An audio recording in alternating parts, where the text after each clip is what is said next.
2020, man. I don't even know what's up. But before you came in here, I kind of did a Rudy Gobert and touched your mic a little bit. But we're all family here. But yo, pause. Pause that. With that being said, and you being heavy in the basketball community, he didn't touch my mic. I don't know what he's no, I definitely didn't touch the mics. We're all good here. We're all clean, sterile. But that being said, with you being heavy in the basketball community, and you're seeing what's going on with the coronavirus actually hitting hard with Rudy Gobert, the defensive player of the league, who actually did literally shut down the league. And then you have Donovan Mitchell, who's a point guard, who is an all-star as well, to where you see the world see that, and the world kind of shuts down after that once they see the Rudy thing happen. What are you seeing as far as when you think the NBA and all sports will be back? Well, man, to be honest, like, I know a lot of people are maybe not taking this as serious as they should.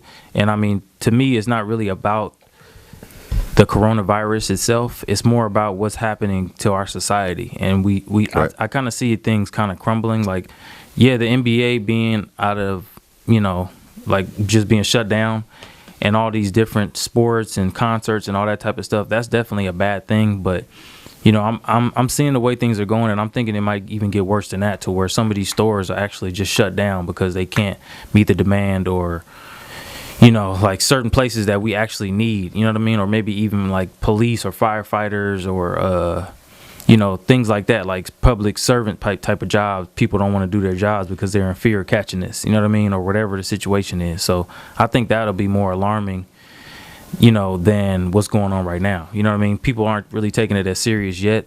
And hopefully, what I'm thinking, because I'm more of a paranoid conspiracy theorist type of person, but hopefully, it doesn't go to where I'm thinking it can go to, because right now it is getting scary. Like, I just got a text saying that somebody went to Trader Joe's and they were just trying to get, some basic food, you know what I mean? Like some things to cook with. And there was nothing. Like, the shelves are just empty. Empty. People are just panicking. One thing I do want to get, you're talking about text messages. You do know my boy Bullet, Bullet as well, went to our high school. Shout out to SB Bullet Loco.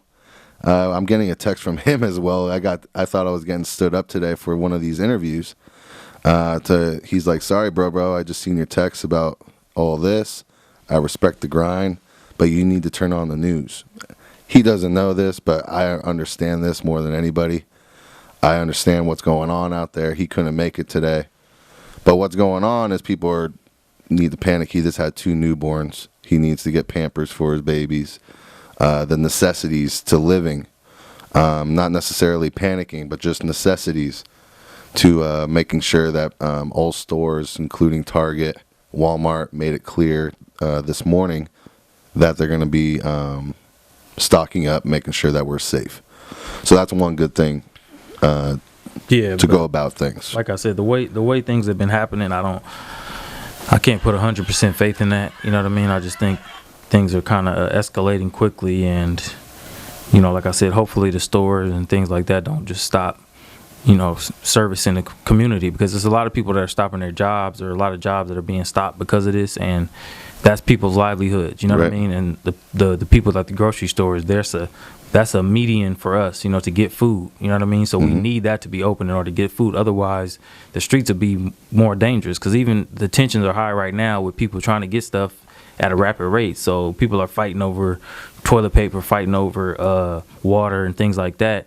And, if it gets worse than this, like I said, if the stores just stop getting stocked up, because I heard that the ports are also being shut down, it might get to where, people are trying to run into these people's houses and, rob people for basic necessities, or just, you know what I mean? Like, just to have somewhere, because they know things aren't going on. Like I said, if the cops and the firefighters and things like that stop working because they're in fear of catching this too, then, that'll make things really bad. Right. But I don't see it happen. I hope it doesn't happen. But like I said, the way things are going right now, the way they're rapidly shutting things down, and even like I said, I was supposed to be on a shoot today and it got shut down, and this is like $1 million commercial. So it's like the fact that they can do that, or chose to do that out of fear. It's like fear will make people do a lot of things. Well, yeah, fear.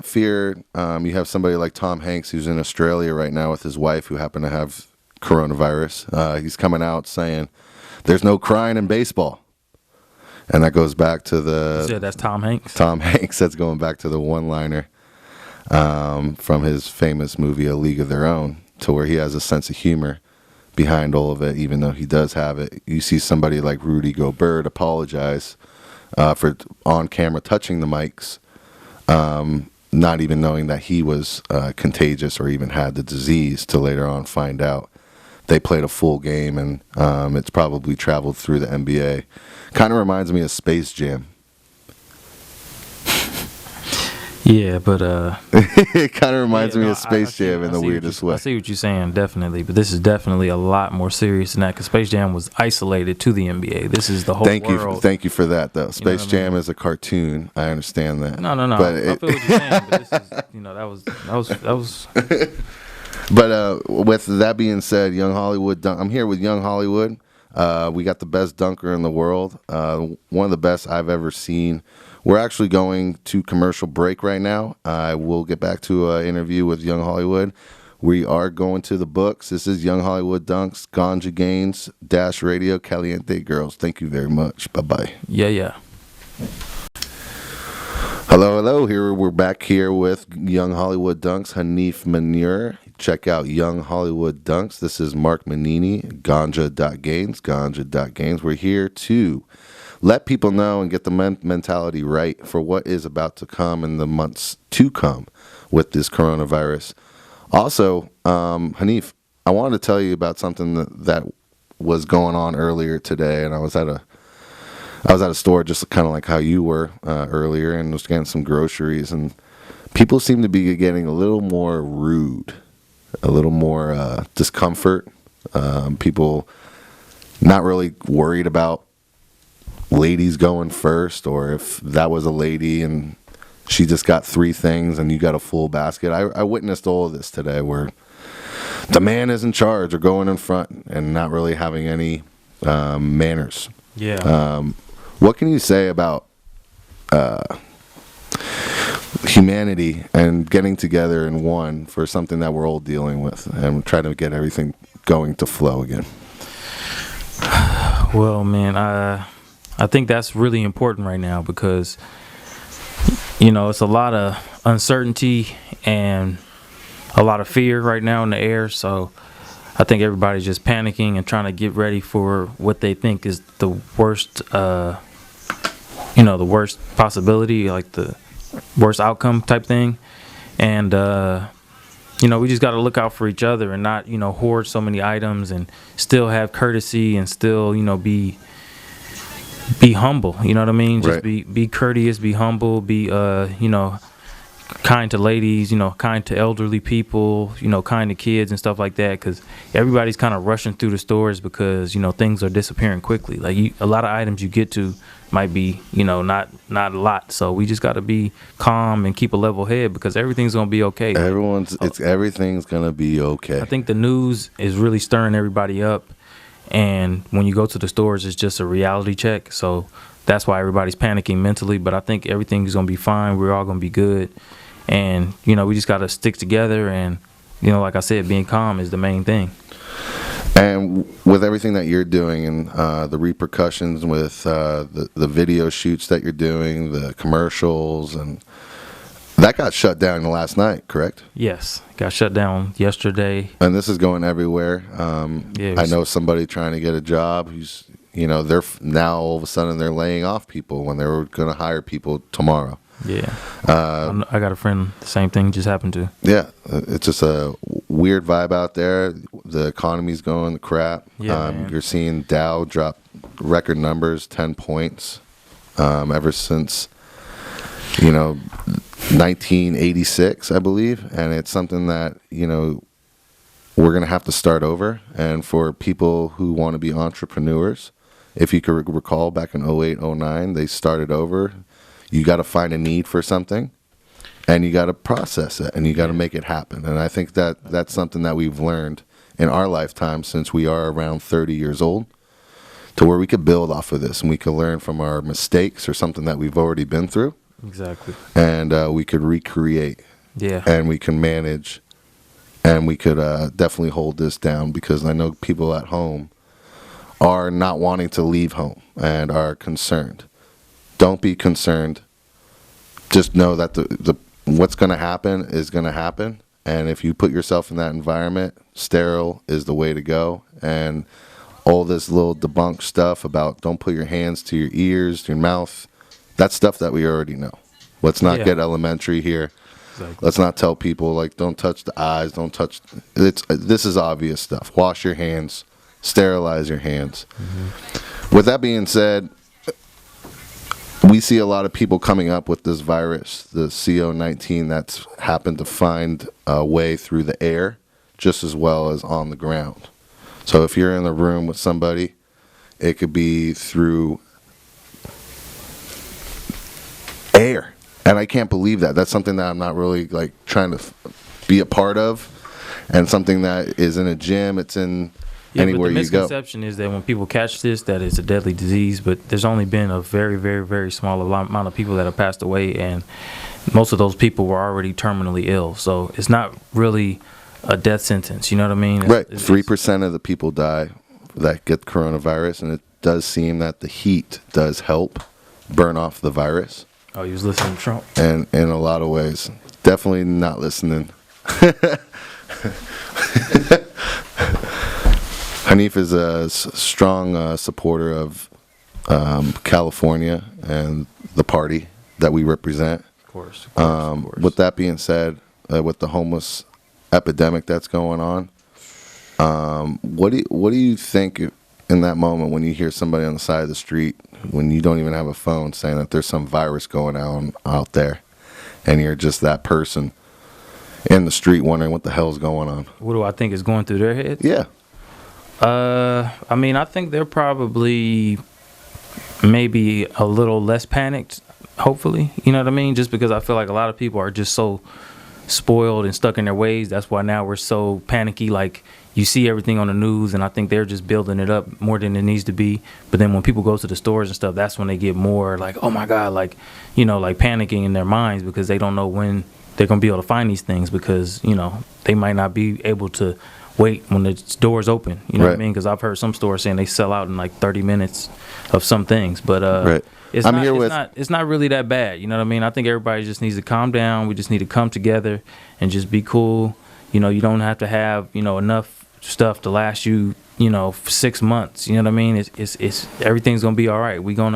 Life is gonna continue, and things are gonna go to where they're supposed to. It's just a little, you know, thing that we've been through before. This isn't the first time we've had a virus that has been spreading. You know what I mean? Just a little hiccup in human history. Something that we got to deal with, for sure. We got to not take so serious. You know, social media builds things up too. You know what I mean? So we got to all kind of maybe chill, stay off our phones, and just live life, and, you know, not live in fear.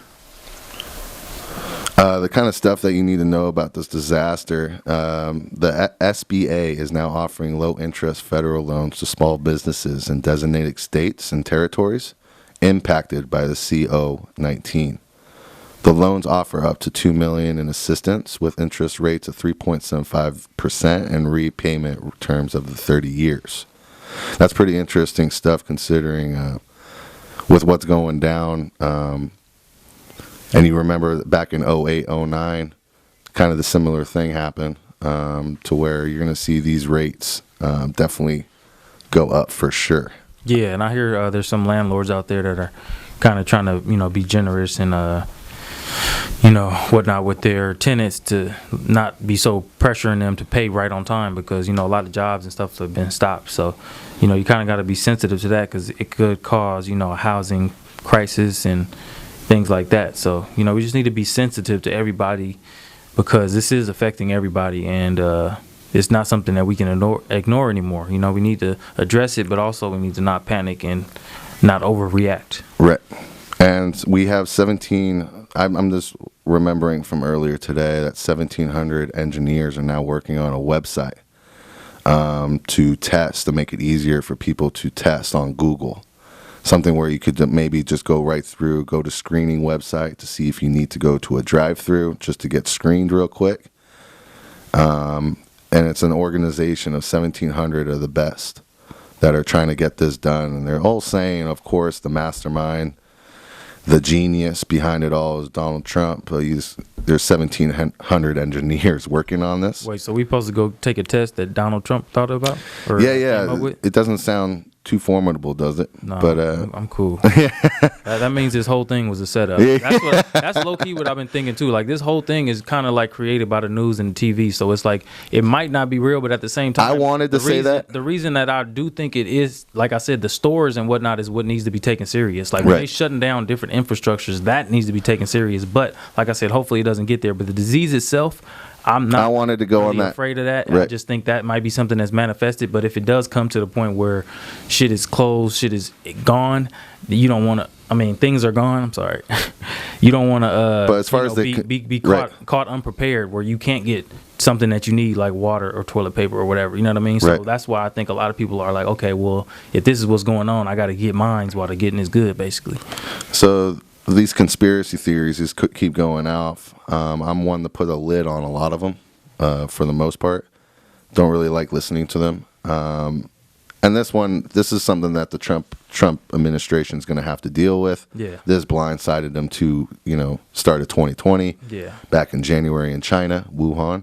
Mm-hmm. And we weren't really expecting this to come all the way to the worldwide spectrum. Yeah. A lot of specialists did know this back in January. And now we're listening loud and clear. It's kind of almost like global warming to now all of a sudden we want to listen to the scientists. But now that we want to listen to the doctor. I think as the government and the president, you should listen to any even possible threat, because something like this, like we're seeing now, it's affecting the economy and things like that. So for them, it shouldn't be like, oh, well, how we think. Like we saw it happening in China and whatnot too, and we kind of ignored it because we don't have any control of anything. But I feel like as far as those people, he should be more informed, and his administration should be more informed about what's going on and be more proactive and not reactive. You know what I mean? Right. And from somebody who didn't really have a strong, saying on what was going down when we finally had our first case come over to the U.S. and he said, it's nothing, it's exactly nonchalant, nothing really. Now all of a sudden he just put a national security. That's what I'm saying. On the whole thing. He put oil reserves at 1.5 trillion.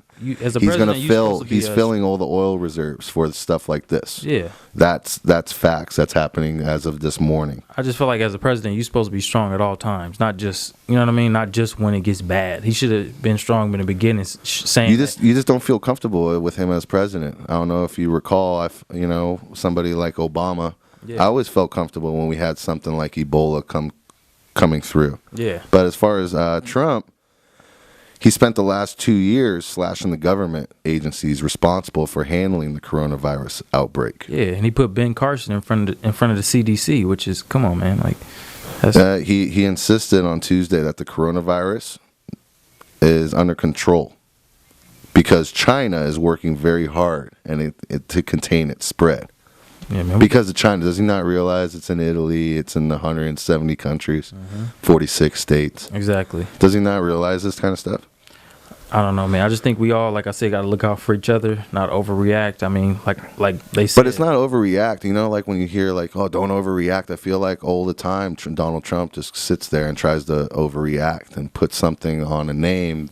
And if there's forest fires, talk about the leaves on the ground. Or if there's a disease, how it's just going to storm right through. That's not how time works. That's not how evolution works. That's not how humanity has worked. Yeah. It's a lot of silly stuff that he's been saying.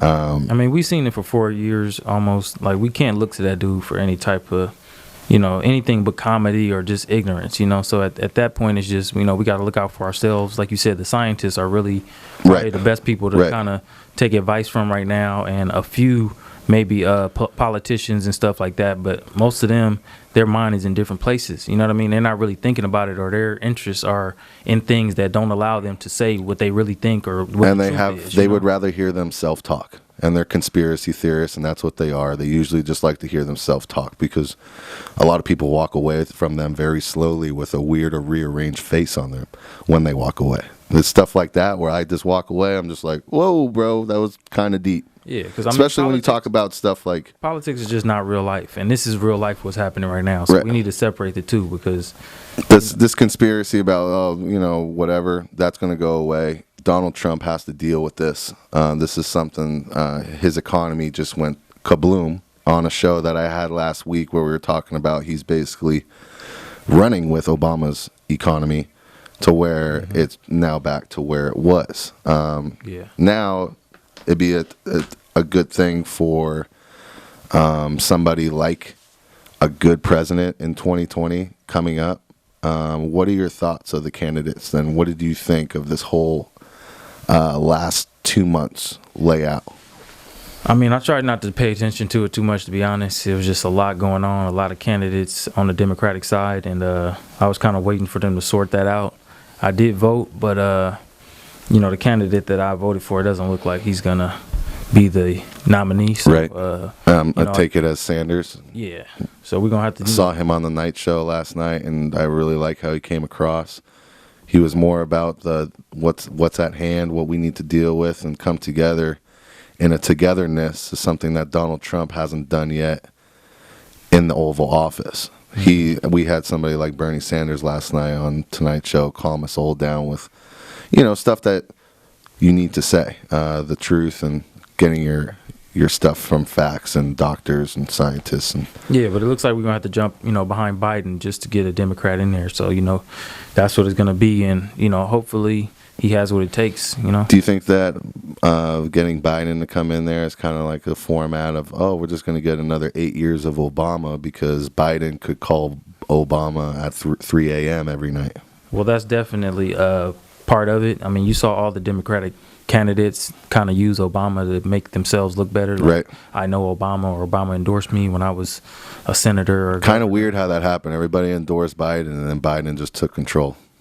Yeah, exactly. I mean, because like you said, he was the vice president with Obama, our last president that we thought was a good president. So it makes sense. But I mean, that's just politics for you. A lot of people don't listen to everything. They kind of go off who looks better or stuff like that, and Bernie Sanders is an older guy, and some of his thoughts and some of his, I mean, he's older, but he's 1 year older than Biden. He just looks terribly older. Yeah, he looks terribly older. It's kind of the thing where if you have those shoulders and they're drooping and you are on TV a lot. Yeah, and like I said, some of his people are not going to vote for you. Thoughts and stuff too are a little extreme for some people. It's a revolution. It's definitely his people.